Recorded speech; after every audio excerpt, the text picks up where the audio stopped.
Au sommet de ce journal, c'est un devoir de redevabilité qui réunit les responsables des établissements publics de l'État autour du Premier ministre ce jour.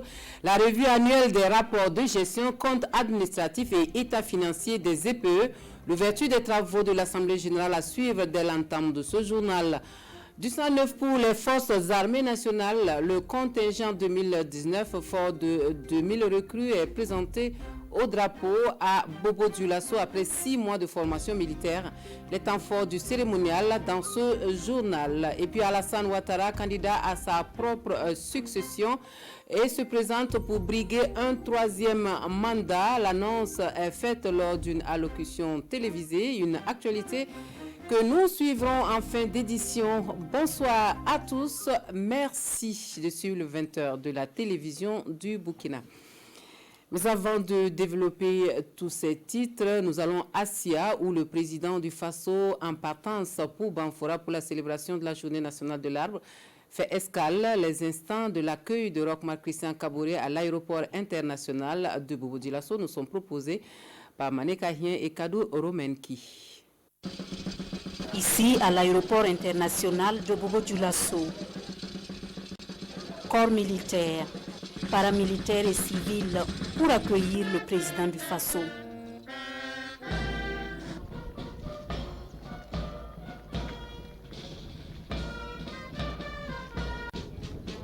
Roch-Marc Christian Kaboré est de passage à Bobo Dioulasso en destination de Banfora pour la célébration de la Journée nationale de l'arbre.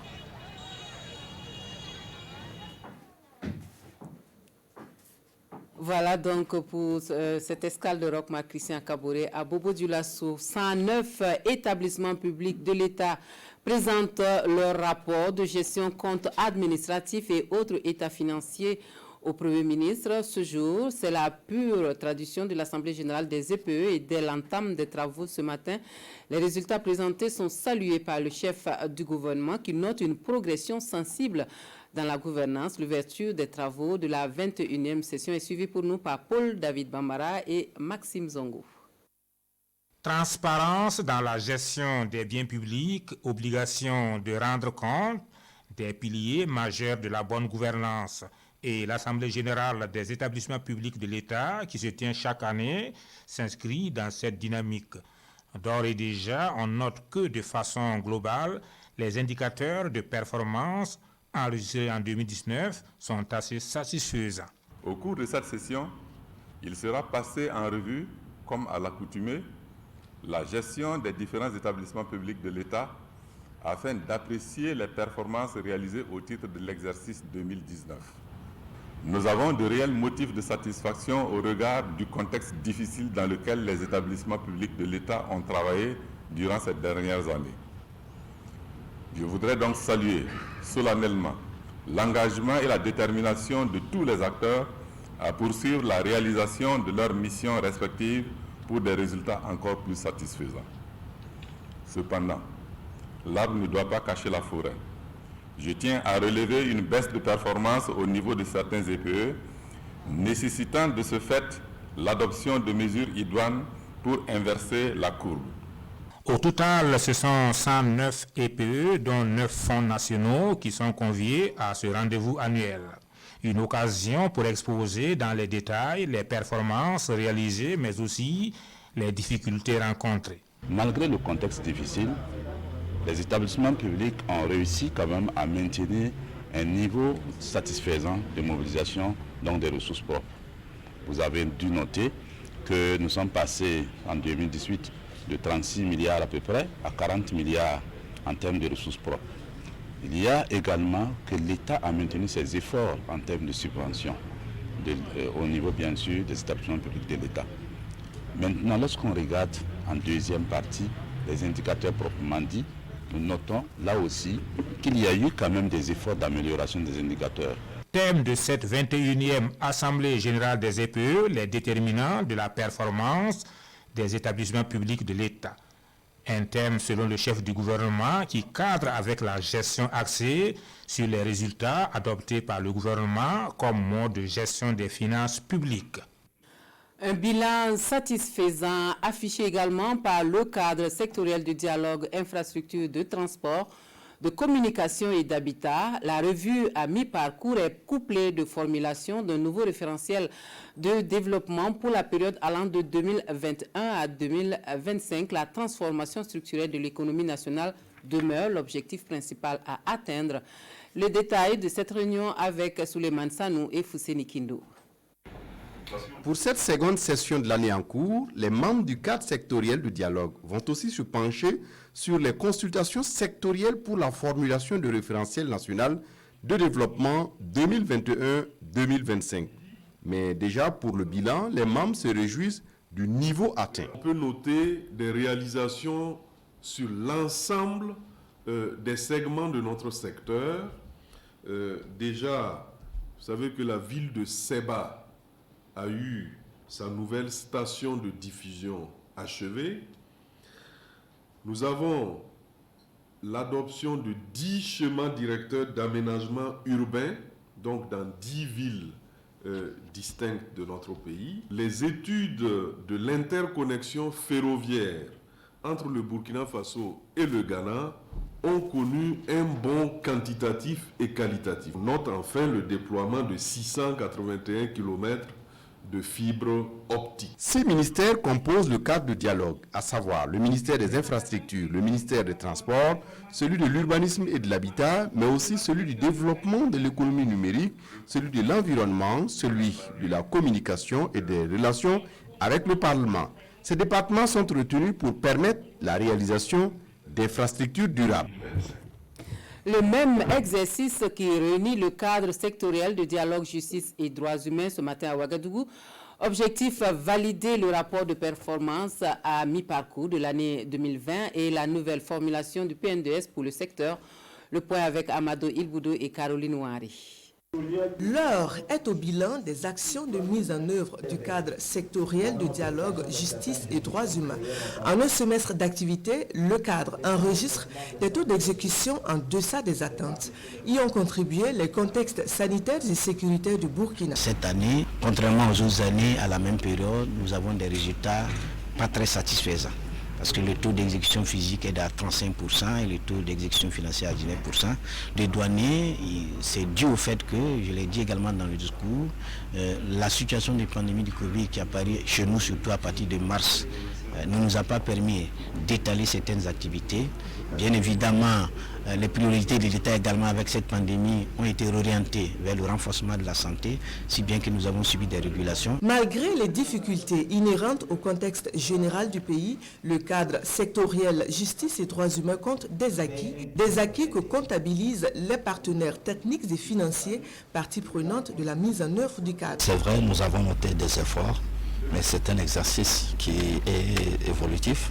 Nous avons également relevé certaines faiblesses pour lesquelles nous avons fait des recommandations en vue de leur prise en compte et surtout mener des actions qui peuvent aider à aller de l'avant. Durant la journée de travail à laquelle prennent part tous les acteurs de la mise en œuvre du cadre, il s'agit de valider le projet de rapport présenté et de recueillir les recommandations et suggestions. Et vu que la mise en œuvre du PNDS prend fin en cette année 2020, la présente rencontre se charge aussi d'examiner et valider un projet de contribution du secteur de la justice pour le prochain référentiel de développement du Burkina pour la période 2021-2025.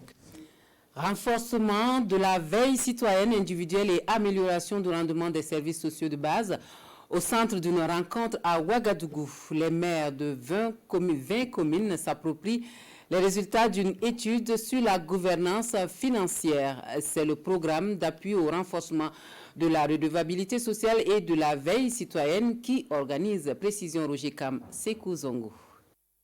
Des acteurs de la gouvernance locale analysent ici le rapport de l'étude sur l'état des performances de 20 communes en matière de gouvernance des finances publiques et de fourniture des services sociaux de base. Un cadre qui vise à outiller ces élus locaux en vue de la réduction des inégalités et de la participation communautaire dans la gestion des communes.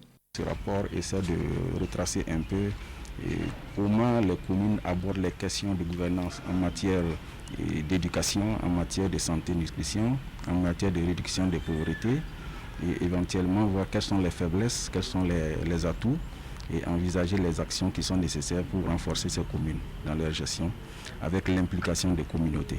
L'UNICEF accompagne le processus de redevabilité des communes depuis 2013 selon son représentant. De cet atelier de réflexion, les participants doivent faire des amendements au rapport afin de parvenir à un document consensuel, document qui sera un guide dans les communes concernées. Voici un moment attendu des promoteurs de projets culturels et touristiques.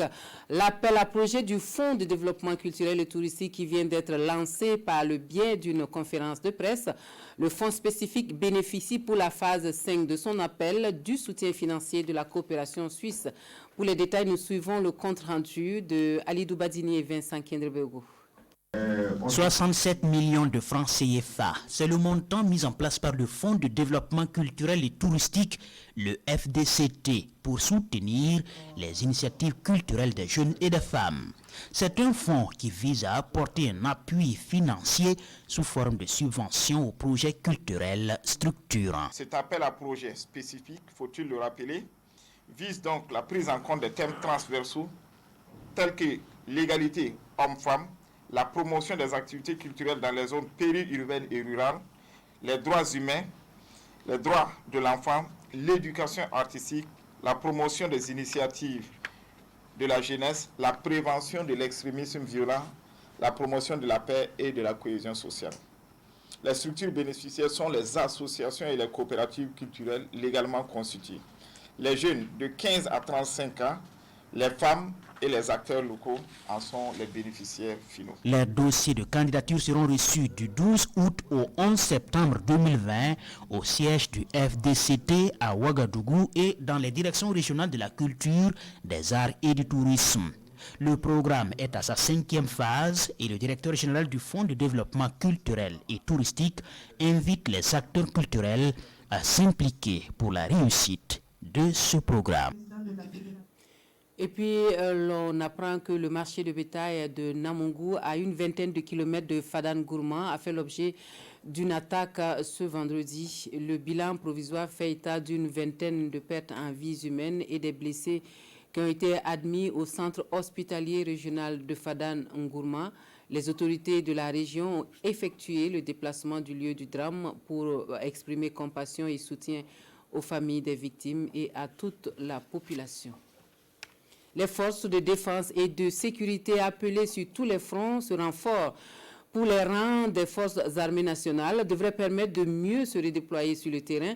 2250 recrues présentées au drapeau ce matin à Bobo-Dioulasso. Les jeunes soldats qui viennent d'achever une formation militaire initiale de 6 mois s'engagent à servir la nation avec loyauté. Images et commentaires de la cérémonie avec Drissa Traoré, Karim Sissi.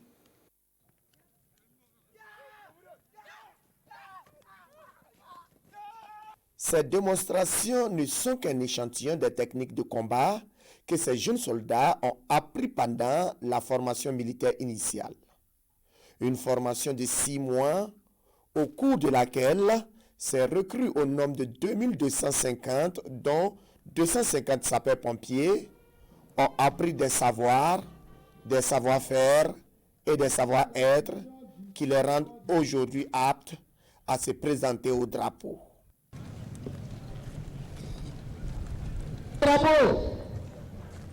Dans un contexte sécuritaire difficile où le Burkina est la cible d'attaques terroristes, ces jeunes soldats ont promis de servir avec loyauté, honneur et fidélité l'armée. Et la FMI 2019, nous sommes contents, nous sommes prêts à servir pour la nation. C'est comme le dit au l'hymne national, la patrie ou la mort, nous vaincrons. C'est un grand honneur et un réel plaisir de pouvoir servir et défendre notre chère patrie, le Burkina Faso.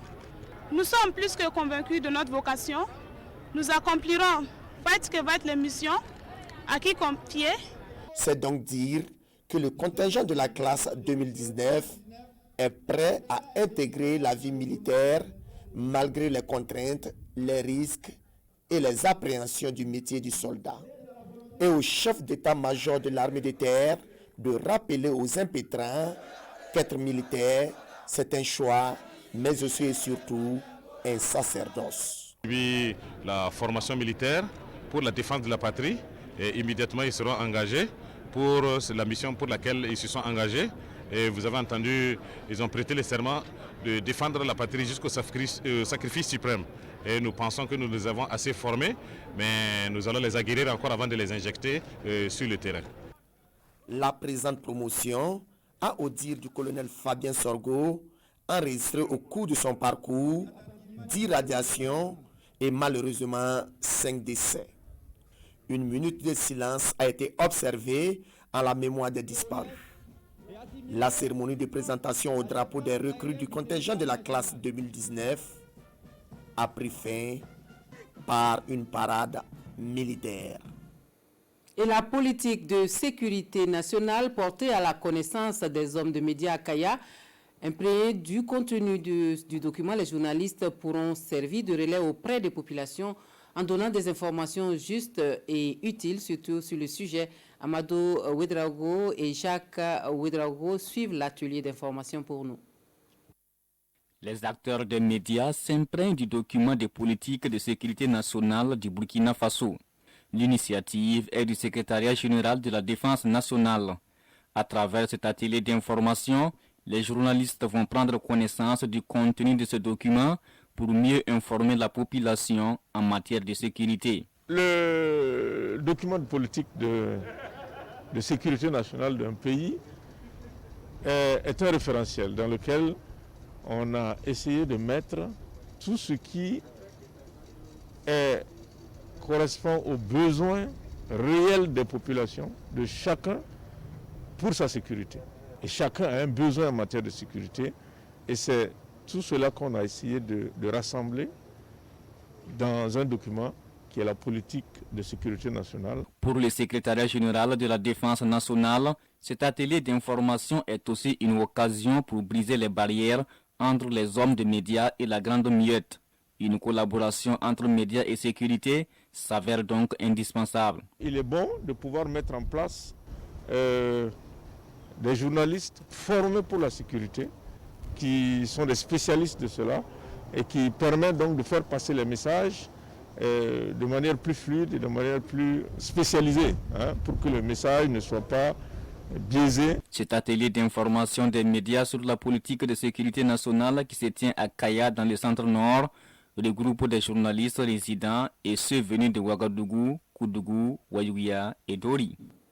Et puis, sur tout autre registre, l'on devrait sentir de l'amélioration dans les prestations de services de la Poste Burkina les prochains jours. La 45e promotion de l'École nationale des postes est riche d'une trentaine de nouvelles compétences qui se dit prête à relever les défis de performance dans les services post-résilience. C'est le nom de baptême de la promotion qui signe sa sortie ce 6 août à Ouagadougou. Sekou Zongo pour les précisions. 32 nouvelles compétences issues de l'École nationale des postes ENAPOST, prêtes à servir la Poste Burkina. Après 9 mois de formation, les impétrants de la 45e promotion de l'ENAPOST s'engagent à améliorer la qualité du travail dans l'administration des postes au Burkina Faso. On a reçu un curriculum de formation, donc on se sent bien outillé pour être apte sur le terrain, parce que vous voyez, nous sommes dans un domaine, un monde concurrentiel. Maintenant, la Poste nous a mieux préparés, ils nous ont bien formés parce que nous sommes des stagiaires professionnels. On est apte à aller sur le terrain et à défendre la Poste. 10 agents de bureau, 15 agents d'exploitation et 7 contrôleurs composent cette promotion qui a choisi pour nom de baptême Résilience. Mon souhait que mes filles retiennent que leur avenir à la Poste là dépendra naturellement du respect de la caisse et de la chose publique. Je les invite à être des agents responsables, accueillants et qui assument leurs responsabilités. Il faut voir surtout de nouvelles compétences, du sang neuf qui vient pour renforcer les capacités opérationnelles de la maison et en l'occurrence ici la Poste du Burkina Faso. La cérémonie de sortie est l'occasion pour les premiers responsables de la Poste Burkina de prodiguer des conseils aux impétrants pour un meilleur professionnalisme dans l'exercice de leur mission future. Une rentrée scolaire sans Covid-19, le défi est en passe d'être relevé au département en charge de l'éducation nationale. Et cela grâce à l'accompagnement des partenaires qui se mobilisent pour la cause. La République populaire de Chine est encore là avec 10 000 masques et 20 thermoflash pour appuyer les efforts du ministère. Remise du matériel en présence de Souleymane Sanou et Vincent Kendrevego. Don symbolique de matériel de protection contre le Covid-19 entre le ministre de l'Éducation nationale et l'ambassadeur de la République populaire de Chine au Burkina Faso.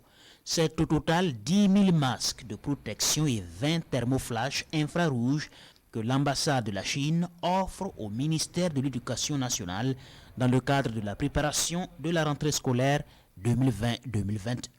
C'est un geste, justement, dans le cadre de toute la contribution du gouvernement chinois a déjà fait à l'égard de notre pays ami Burkina Faso. Le ministre Waro salue le geste de l'ambassade de la République populaire de Chine à l'égard de son département.